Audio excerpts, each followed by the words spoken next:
자, 여러분 16절 보시면요. 북이스라엘 왕 요아스가 죽고 이제 그의 아들 여로보암이 왕이 되었다 그랬습니다. 그래서 오늘은 이제 주로 여로보암 왕에 대한 북이스라엘의 여로보암 왕에 대한 이야기를 하는데 우리가 여기서 먼저 주의해야 될 사실은요. 이제 16절에 등장하는 여로보암 있죠?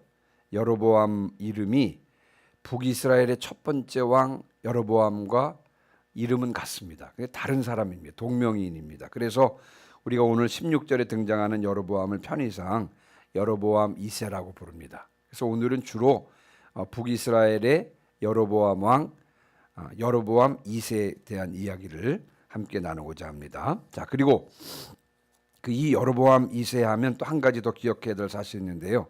여러분 이 여로보암 왕은 예후 왕가에 속합니다. 예후 왕가. 여러분 예후가 누군지 아시죠? 하나님께서 아합 가문을 심판하기 위해서 세운 왕이 예후였습니다. 근데 예후가 하나님의 말씀대로 아합 가문을 심판함으로 하나님께서는 약속하셨습니다. 어떤 약속을 하셨냐면 예후의 후손이 4대에 걸쳐서 북이스라엘 왕에 오르겠다라고 약속하셨는데요. 그래서 이 하나님의 약속대로 예후 이후에 4명 그의 후손 중에서 4명이 북이스라엘의 왕에 오르는데 그 중에서 한 사람이 누구냐면 이 여로보암 2세입니다. 그러니까 여러분 열왕기상하나 역대상하 읽을 때 이렇게 왕들 이름을 덩어리로 연결해서 덩어리로 이해를 하시면 훨씬 더 내용 이해에 도움이 됩니다.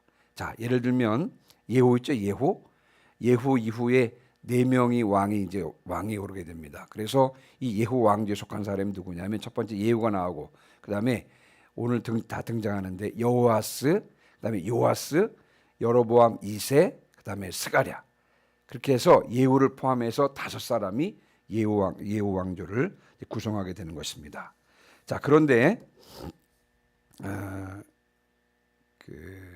여러분 17절 다시 한번 17절 한번 보시면요. 17절. 죄송합니다. 자, 18절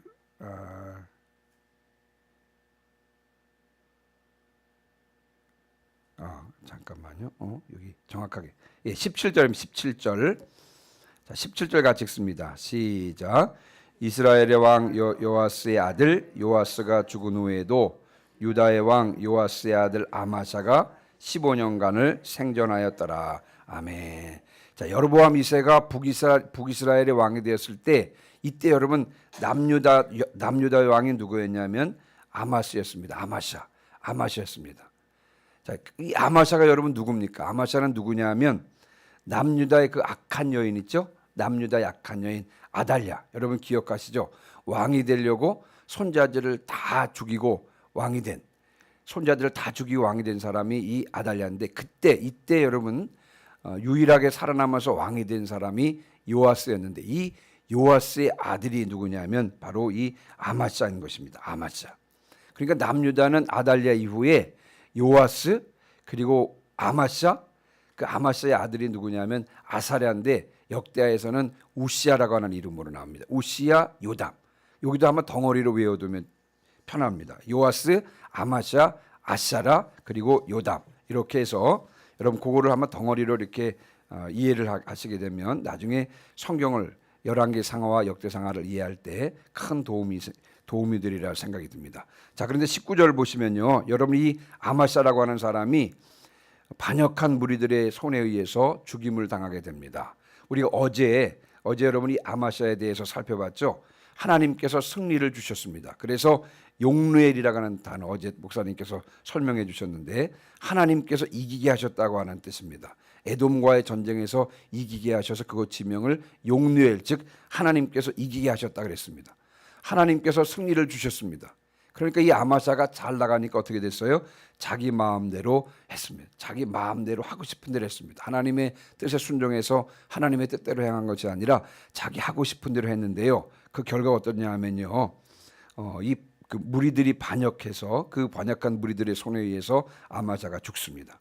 그래서 이 아마샤에 대해서 역대기 저자는 어떻게 평가하고 있냐면 역대하 25장 27절에 보니까 아마샤가 돌아서서 여호와를 버린 후로부터 예루살렘에서 무리가 그를 반역하였으므로 아마샤가 하나님을 떠나자 하나님께서 아마샤를 떠나게 된 것입니다.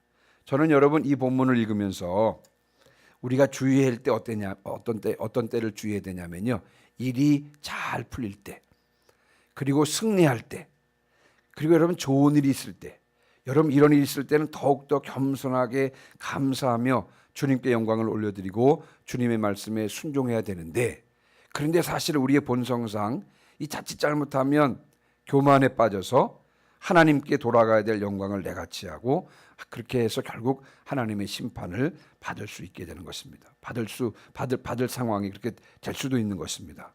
그러므로 우리가 일이 잘 풀리고 승리하고 좋은 일이 있을 때는요, 더욱더 겸손하게 감사함으로 또 주님의 말씀에 순종하는 또 저와 여러분 되시기를 주님의 이름으로 축원합니다.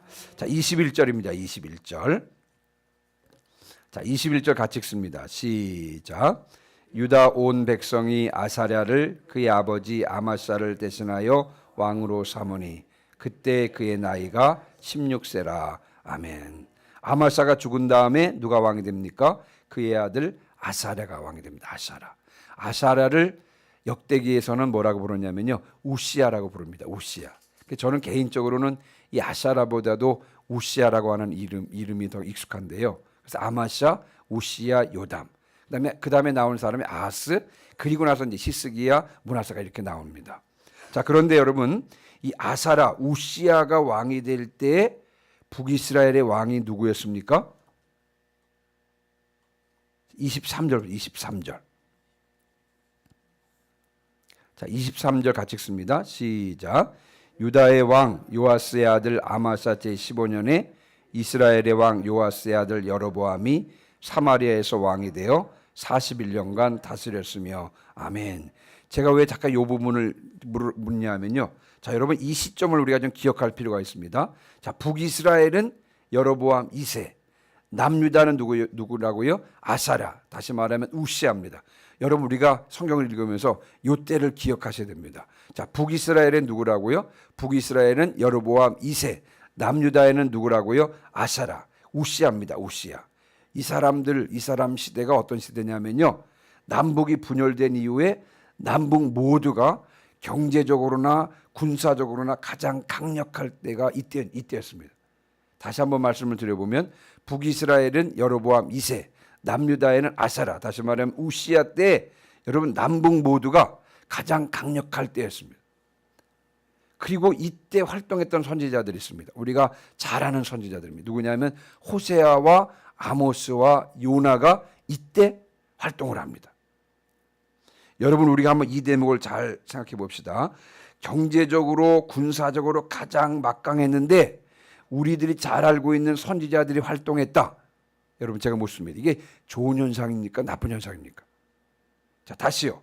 경제적으로 군사적으로는 가장 막강할 때였는데 이때 여러분 우리가 잘 아는 선지자들이 활발하게 활동했다. 여러분 영적으로 지금 이스라엘이 영적으로 하나님께 칭찬받을 상황입니까? 아니면 영적으로 하나님께 책망받을 상황입니까? 하나님께 책망받을 상황인 것입니다. 비록 남북 이스라엘이 경제적으로 군사적으로는 막강했지만 그러나 영적으로는 타락했다는 뜻입니다. 그래서 하나님께서 부지런히 선지자들을 보내셔서 이스라엘이 회개하고 돌이키도록 그렇게 기회를 주셨던 것입니다. 여기서 우리가 항상 유념해야 될 사항 한 가지가 있습니다. 여러분 늘 평가 기준은 무엇이냐? 하나님께서 보시기에 어떠했느냐는 것입니다. 겉보기에는 화려하고 좋아 보인다 할지라도 하나님 보시기에 좋지 않으면 결코 좋지 않은 것입니다. 겉보기에는 초라해 보이고 비참해 보인다 할지라도 하나님 보시기에 좋으면 어떻다고요? 좋은 것입니다. 늘 하나님 보시기에 정직한 성도들이 되시기를 주님의 이름으로 축원합니다. 자, 이제 23절부터 29절까지의 내용이 아까 초반에 말씀드린 대로 이제 북이스라엘의 여로보암 2세의 이야기를 다루고 있습니다. 23절에 다시 한번 보시면 남유다 왕 아마사 제15년에 이제 여로보암 2세가 사마리아에서 왕이 돼서 몇 년을 다스리냐면요, 41년을 다스립니다. 41년 동안 여로보암 2세가 41년 동안 다스립니다. 24절 보세요. 이 여로보암 2세가 어떤 사람이었는지 24절 같이 읽습니다. 시작. 여호와 보시기에 악을 행하여 이스라엘에게 범죄하게 한 느밧의 아들 여로보암의 모든 죄에서 떠나지 아니하였더라. 아멘. 자, 그는 이 여로보암 2세는 여호와 보시기에 악을 행했습니다. 예, 하나님 앞에 하나님 보시기에 악한 왕이었습니다. 자, 그리고 그는 느밧의 아들 여로보암의 모든 죄에서 떠나지 아니했다. 여기서 또 여로보암이 등장하죠. 여기서 말하는 여로보암은 북이스라엘의 첫 번째 왕 여로보암을 말하는 것입니다. 그리고 여로보암의 모든 죄에서 떠나지 아니했다. 여로보암의 모든 죄란 무엇을 말하는 것입니까? 여러분 잘 아시는 대로 금송아지 우상을 섬긴 죄를 말하는 것입니다. 그래서 여로보암 2세 때 여러분 선지자 아모스와 호세아가 여러분 맹렬하게 비난하는 것을 우리가 아모스서를 통해서도 충분하게 알 수가 있습니다. 자, 그런데 25절에 누가 등장합니까? 이 여로보암 2세 때 여로보암 2세가 느밧의 아들 여로보암의 모든 죄에서 떠나지 아니해서 호세아와 아모스 선지자의 책망을 받을 그때 또한 그때 누가 어떤 선지자가 등장하냐면요, 25절입니다. 25절. 자, 25절도 같이 읽습니다. 시작. 이스라엘의 하나님 여호와께서 그의 종 가드헤벨 아mit대의 아들 선지자 요나를 통하여 하신 말씀과 같이 여로보암이 이스라엘 영토를 회복하되 하맛 어귀에서부터 아라바 바다까지 하였으니 아멘. 자, 선지자 요나가 등장합니다. 여러분 구약 성경에서 요나가 언급되는 곳은요, 요나서 외에 우리가 아는 그 요나를 말하는 것인데 요나서 외에는 여기가 유일합니다. 그래서 하나님께서 그 선지자 요나를 통해서 북이스라엘의 영토를 회복하시겠다고 말씀하셨는데 이 내용은 우리가 아는 요나서에는 기록되지 않는 내용입니다. 어쨌든 간 하나님께서 요나 선지자를 통해서 북이스라엘의 영토를 회복해 주시겠다고 말씀하셨고요. 그리고 여호와의 말씀대로 여로보암 2세 때 하맛어기에서부터 아라바 바다까지, 다시 말하면 유프라테스 강 근처부터 사해까지 영토를 확장하게 됩니다. 회복하게 됩니다. 근데 여러분 이것은요 굉장히 엄청난 일입니다. 왜 엄청난 일이냐면 여로보암이 확장시킨 영토는요 다윗왕의 절정기 때의 경계선과 같기 때문에 그렇습니다. 근데 저는 이 본문을 읽으면서 조금 이해가 안 됐습니다. 여러분 여로보암 2세가 어떤 길을 갔다고요? 여호와 보시기에 악한 길, 여로보암의 길을 갔다고 말씀을 드렸죠. 그렇죠? 23절에 그렇게 기록되어 있습니다. 여로보암 2세는 여로보암의 길을 따라간 왕인데 그런데 그가 다윗 시대와 맞먹는 그런 영토를 회복했다? 여러분 이는 결코 여로보암 2세가 한 일이 아닌 것입니다. 하나님의 은혜로 된 일임을 열왕기 기자는 분명히 밝히고 있는데 그 이유를 밝히고 있는 것이 26절, 27절입니다. 26절, 27절. 자, 26절, 27절도 같이 읽습니다. 시작. 이는 여호와께서 이스라엘의 고난이 심하여 매인자도 없고 노인자도 없고 이스라엘을 도울 자도 없음을 보셨고 여호와께서 또 이스라엘의 이름을 천하에서 없이 하겠다고도 아니하셨으므로 요아스의 아들 여로보암의 손으로 구원하심이었더라. 아멘. 26절 보시면 여호와께서 보셨다는 것입니다. 여호와께서 아셨다는 것입니다. 무엇을 보셨습니까? 이스라엘이 고난이 심해서 매인자도 없고 노인자도 없고 이스라엘을 도울 자도 없음을 보셨다 그랬습니다. 매인자도 없고 노인자도 없다. 이게 무슨 말입니까? 여러분 우리 그 영어 성경에 보니까 이런 표현입니다. 매인자나 노인자나 고난이 심했다는 것입니다.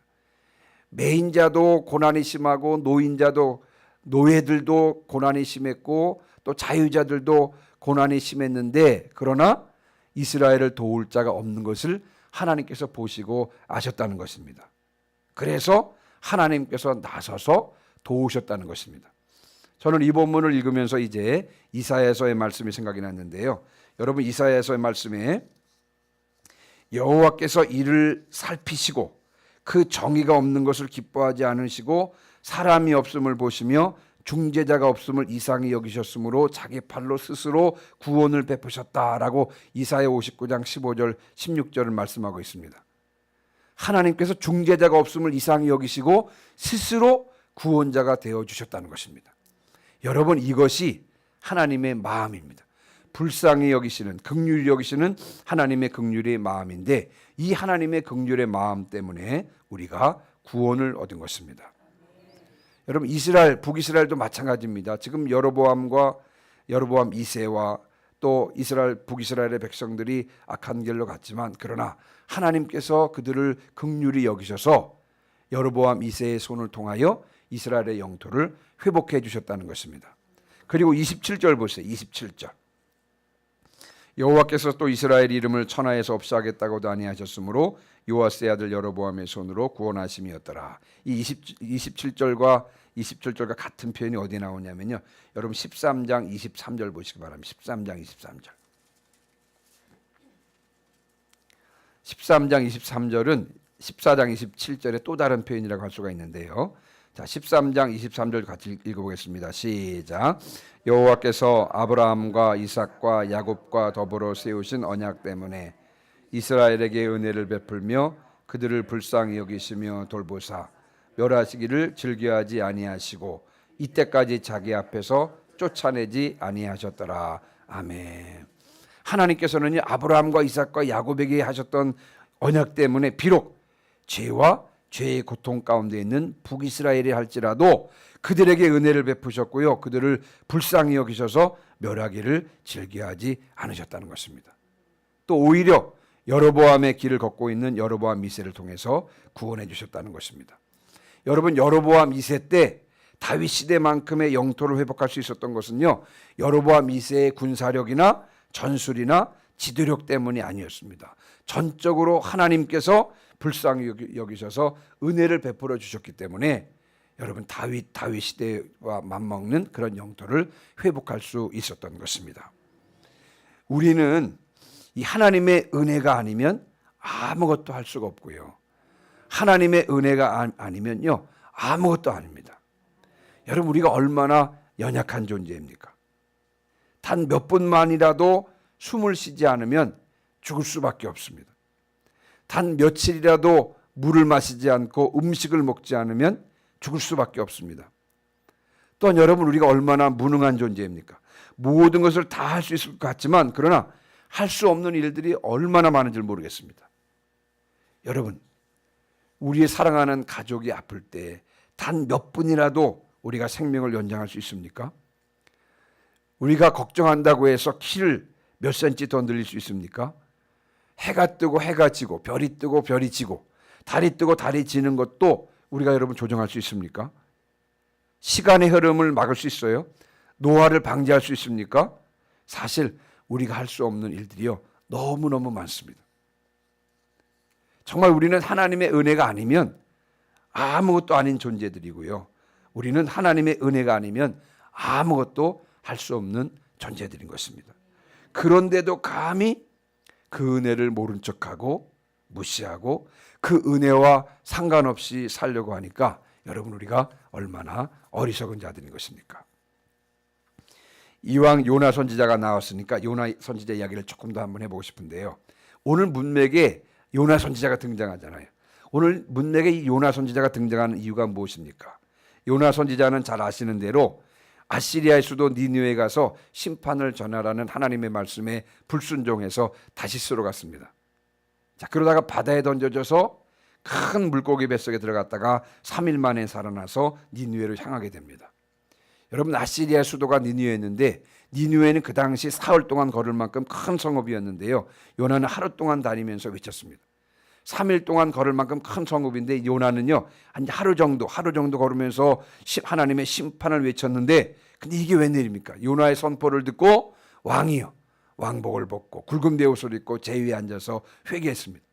또한 모든 백성들이, 심지어 짐승들까지도 금식하며 하나님께 부르짖었습니다.